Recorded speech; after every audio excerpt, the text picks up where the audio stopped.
할렐루야, 귀하고 복된 새벽입니다. 우리 찬양으로 하나님께 영광 돌리겠습니다.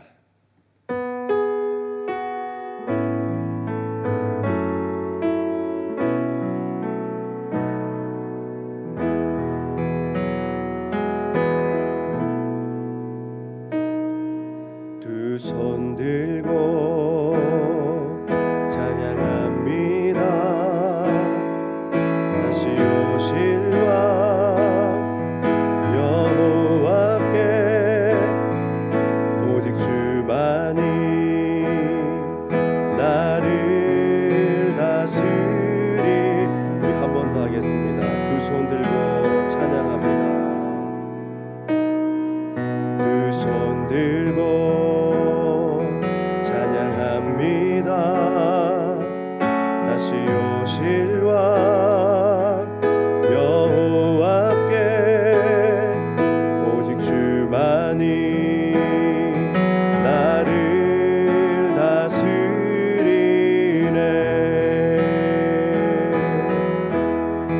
나 주님만을 섬기리. 헛된 마음 버리고 성령이여 내 영혼 충만하게 하소서. 주님 앞에 내 생명 드리리. 나 주님만을 섬기리. 나 주님만을 섬기리.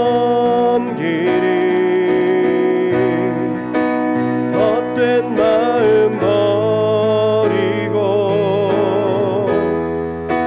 성령이여 내 영혼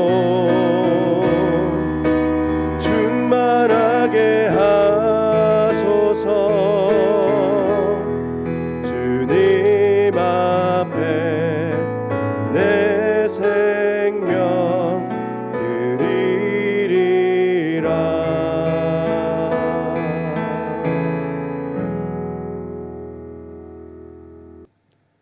하나님께서 우리에게 주신 말씀은 민수기 31장 13절부터 20절까지입니다. 함께 합독하겠습니다. 시작. 모세와 제사장 엘르아살과 회중의 지도자들이 다 진영 밖에 나가서 영접하다가 모세와 군대 지휘관 곧 싸움에서 돌아온 천부장들과 백부장들에게 노하니라. 모세가 그들에게 이르되 너희가 여자들을 다 살려두었느냐? 보라, 이들이 발람의 꾀를 따라 이스라엘 자손을 부올의 사건에서 여호와 앞에 범죄하게 하여 여호와의 회중 가운데에 연병이 일어나게 하였느니라.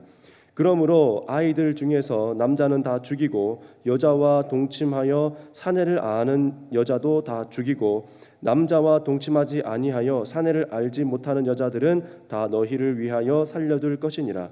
너희는 이레 동안 진영 밖에 주둔하라. 누구든지 살인자나 죽임을 당한 사체를 만진 자는 셋째 날과 일곱째 날에 몸을 깨끗하게 하고 너희의 포로도 깨끗하게 할 것이며 모든 의복과 가죽으로 만든 모든 것과 염소털로 만든 것과 나무로 만든 모든 것을 다 깨끗하게 할지니라. 아멘. 하나님께서는 성도된 우리에게 무엇을 가장 요구하실까요? 하나님께서는 우리에게 요구하시는 것이 무엇이겠냐라는 겁니다. 그것은 바로 다름 아닌 거룩입니다. 거룩은 하나님께서 명하신 그대로 오롯이 행하는 것입니다. 자, 7절부터 12절에 보시면 이스라엘 백성들은 미디안을 모조리 다 죽인 것처럼 나오지만 그렇지 않죠. 자, 14절을 함께 보도록 하겠습니다. 모세가 군대 지휘관 곧 싸움에서 돌아온 천부장들과 백부장들에게 노하니라. 모세가 왜 화를 내고 있을까요? 왜 모세는 지금 화가 나 있는 것입니까? 지휘관들이 하나님께서 명령하신 대로 하고 있지 않고 있기 때문입니다. 이 분노는 모세가 반석을 내리쳤던 때와 같지 않고 그때처럼 자기 자신을 위한 분노와는 전혀 다른 분노입니다. 민수기 25장 11절에 시므리를 창으로 찔러 죽인 비느하스가 보인 하나님을 중심에 둔 의의 분노였다라는 것입니다. 자, 우리 중에 누구도 분노를 내지 않는 사람은 아무도 없습니다. 자, 그러나 우리가 어제 하루 동안을 살면서 어제 우리가 낸 분노 중에 하나님을 위한 분노가 있는지 한번 생각해 보십시오. 만약 그렇지 않다면 모세가 바위를 내려쳤을 때의 분노와 같이 마치 자기 자신을 위한 분노를 하나님을 위한 것으로 여기고 있는 것과 마찬가지입니다. 우리는 하나님을 위한 분노를 낼 줄 알아야 합니다. 우리는 하나님의 편에 마땅히 설 수 있는 용기가 있어야 합니다. 자, 그런데 분노를 내야 하는 그 대상이, 저는 조금 더 이 부분을 이렇게 좀 적용 해석하고 싶습니다. 우리가 분노를 내야 되는 그 적용 대상이 타인이 아니라 나 자신이어야 한다는 겁니다. 완전 정의로운 사람이 되기 바랍니다. 도덕적으로, 사회 규범적으로, 성경적으로, 신앙적으로 불의를 보면 참지 못하는 사람이 되시기를 바라요. 그러나 이 참지 못함과 높은 규범들의 적용 대상은 타인이 아니라 바로 나 자신이 되기를 바랍니다. 내가 저지른 불의에 대하여 나 자신에게 절대로 참지 않는 믿음의 성도님들 다 되시기 바랍니다. 나를 관대하게 여기지 말고 남을 관대히 여기고 나를 이 성경적 잣대에 아주 철저하게 갖다 댈 수 있는 우리가 되시기를 바랍니다. 자, 왜 그러냐? 디모데후서 2장 20절에 보시면 큰 집에는 금그릇과 은그릇뿐 아니라 나무그릇과 질그릇도 있어 귀하게 쓰는 것도 있고 천하게 쓰는 것도 있다라고 말씀합니다. 큰 집에는 4종류의 그릇이 있다 그러죠. 금그릇, 은그릇, 나무그릇, 질그릇. 자, 그런데 주인은 이 중에 어떤 그릇을 쓸까요? 우리가 너무나 잘 알고 있는 것처럼 깨끗한 그릇을 쓰십니다. 얼마나 빛나느냐가 중요하지 않아요. 얼마나 단단하냐가 중요한 것이 아닙니다. 얼마나 크냐가 중요한 것이 아니에요. 얼마나 비싸냐가 중요한 것이 절대 아닙니다. 음식을 담기에 가장 적합한 그릇은 깨끗한 그릇이기 때문에 주인은 깨끗한 그릇을 요구하신다라는 거예요. 그릇이 깨끗해야 주인은 그 그릇을 날마다 쓰십니다. 날마다 사용하십니다. 자, 그런데 성경에서 우리가 주목해야 되는 표현 하나를 더 써 놓으셨는데 제가 읽어드리겠습니다. 디모데후서 2장 21절입니다. 누구든지 이런 것에서 자기를 깨끗하게 하면 귀 쓴 그릇이 되어 거룩하고 주인의 쓰심에 합당하며 모든 선한 일에 준비됨이 되리라.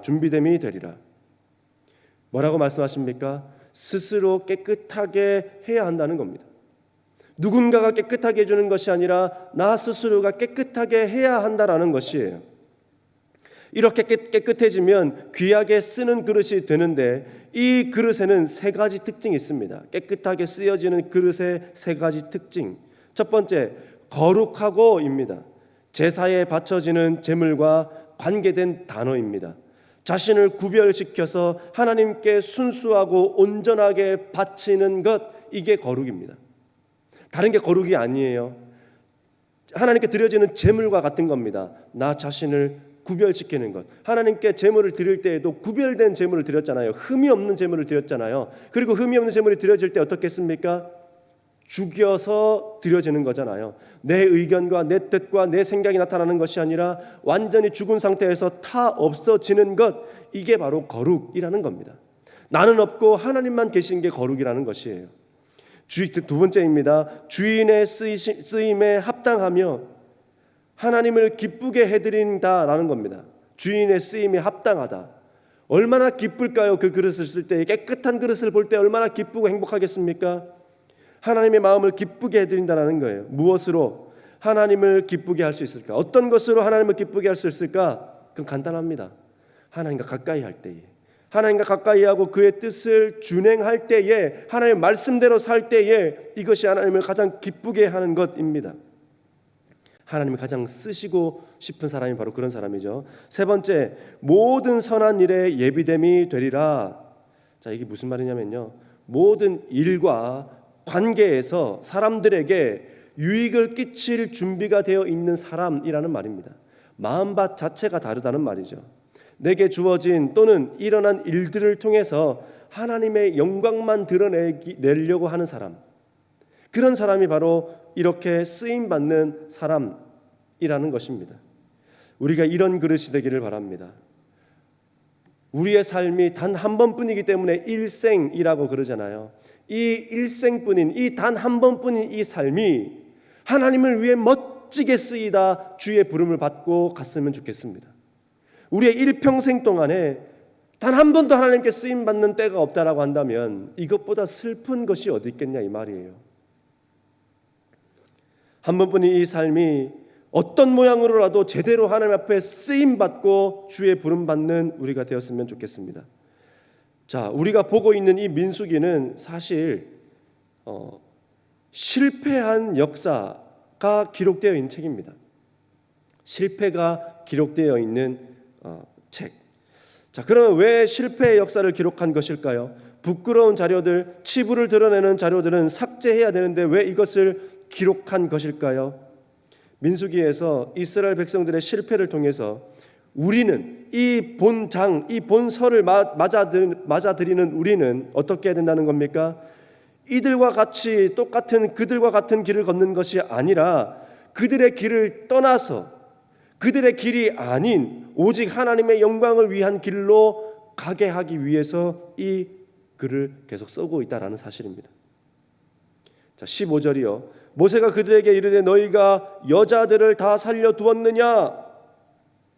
이 여인들이 어떤 여인들입니까?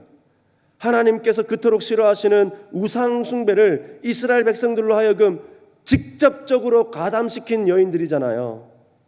이들을 남기지 말고 모두 다 쳐서 없애야 되는데 지금 그렇게 하지 않고 있다는 말입니다. 미디안 여인들은 모압 여인들과 합작하여서 보다 더 적극적으로 이스라엘 남자들을 유혹하여 우상숭배의 죄를 짓도록 한 자들입니다. 굉장히 의도적이죠. 그러므로 이스라엘은 마땅히 과거의 쓰라린 죄악에 대한 회개의 모습으로 완전 단절된 내가 정말 마음 먹었습니다라고 하는 의지를 보여주기 위해서라도 과감히 미디안인들을 남김없이 치라고 하신 그 주의 말씀에 따라야 하는데 그것이 옳은 행동인데 그것이 마땅한 행동인데 그렇게 하지 않고 있다는 것입니다. 사람은 옳은 일과 하고 싶은 일이 겹치게 되면요, 옳은 일을 하지 않고 하고 싶은 일을 하게 됩니다.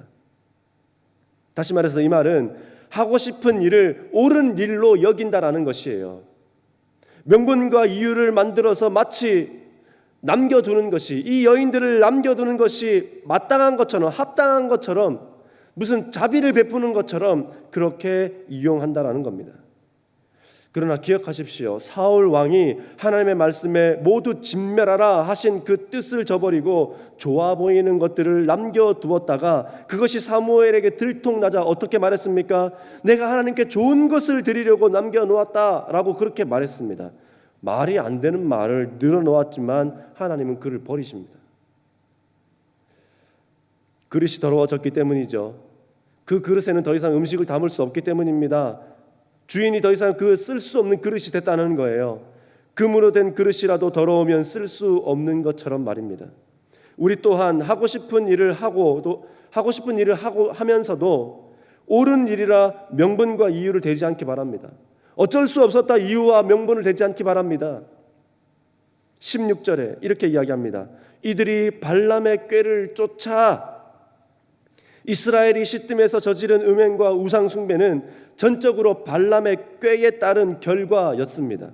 아울러서 발람의 사악한 계획이 성취될 수 있었던 것은 미디안 여자들의 적극적인 협조와 활약이 있었기 때문에 가능한 것이었습니다. 발람이 아무리 시켰다 하더라도 그들이 적극적으로 하지 않거나 대충 하다가 도망쳤다면 이런 일이 일어났겠습니까? 반드시 이 일을 이루겠다라고 하는 그 확고한 의지를 가지고 이 여인들이 거기에 가담했기 때문에 이스라엘 백성들은 넘어질 수밖에 없는 것이죠. 그러므로 결국 본절은 미디안인들이 모두 멸절될 수밖에 없는 이유를 밝히고 있음에도 다음을 한번 보십시오. 17절부터 20절에 나와 있는 내용입니다. 제가 간략해서 말씀드리겠습니다. 남자는 죽이고 남자와 동침한 자도 죽이라. 남자를 알지 못하는 여인만 너희를 위하여 살려두어라. 그래서 너희는 이레 동안 진영 밖에 주둔해라. 그리고 포로들도 그렇게 해라. 일곱째 날에, 셋째 날과 일곱째 날에 몸을 깨끗하게 하고 모든 의복도 깨끗하게 해라. 그럴듯해 보입니다. 뭔가 하나님의 뜻대로 따르고 있는 것처럼 보여져요. 의식만 하나님의 뜻대로 하면 그게 뭡니까? 형식만 하나님의 뜻을 따르는 이것이 하나님을 따르고 있다고 말할 수 있습니까? 90%는 하나님의 뜻대로 하지만 결국 10%는 자신들이 원하는 대로 하고 있는 것이죠. 그렇다면 이것이 순종이 될 수 있을까요?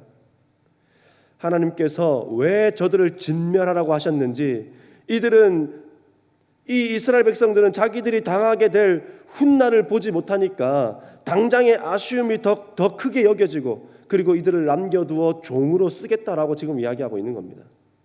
사랑하는 성도님들, 이게 실속입니까? 이게 합당한 건가요? 남겨두는 것이 연민입니까? 도대체 무엇이 정의냐 말이에요. 어떤 것이 정의를 구현하는 것입니까? 하나님께서 버리라고 하셨으면 거기에는 어떠한 정도, 어떠한 이유도, 어떠한 명분도 남겨두어서는 안 됩니다. 정의란 무엇이냐? 하나님의 뜻대로 하는 것만이 정의인 것을 잊지 않으시기 바랍니다. 우리는 많은 회의와 이야기를 하며 이것이 정의다, 저것이 정의다, 정의란 이런 것이다, 자기들의 마음과 생각을 거기에 투영시켜서 그것이 마치 정의인 것처럼 이야기합니다. 아니요, 그 정의 아닙니다. 그 사람의 뜻이에요. 오직 정의는 딱 하나밖에 있을 수밖에 없습니다. 하나님의 뜻, 오직 하나님의 뜻만 정의가 될 뿐입니다. 결국 이들은 여인들을 남겨둠으로써 훗날 사사기 6장부터 8장에 쭉 가보시면 그들은 다시 세력을 규합한 다음에 미디안이라고 하는 엄청난 대군을 이끌고 그들을 시련에 빠지겠다는 사실입니다. 그들을 어려움에 빠지겠다는 사실입니다. 말씀대로 말씀대로 따르는 그것만이 유일한 답인 것을 잊지 않으시기 바랍니다. 그래서 예수님만이 길이고 예수님만이 답입니다. 오직 예수님만이 답이에요. 조금 답답해 보여도 주의 길을 선택할 수 있는 우리 성도님들 되시기 바랍니다.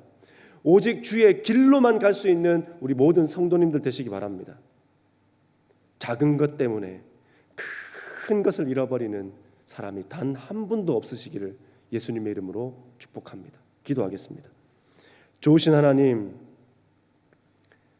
우리가 보기에 적은 것, 별것 아닌 것 탐하다가 큰 것을 잃어버리는 누를 범하지 않도록 하나님이여 우리의 마음과 우리의 생각을 붙잡아 주시옵소서. 정의란 하나님의 뜻을 따르는 것이 정의지 내 생각과 내 마음을 투영하는 것이 결단코 정의가 아님을, 사회적 규범과 사회적 어떤 무언가를 따르는 것이 정의가 아님을 하나님 알게 하셔서 오직 주의 말씀대로 정의를 이루어가는 성도의 삶이 될 수 있도록 인도하여 주시옵소서.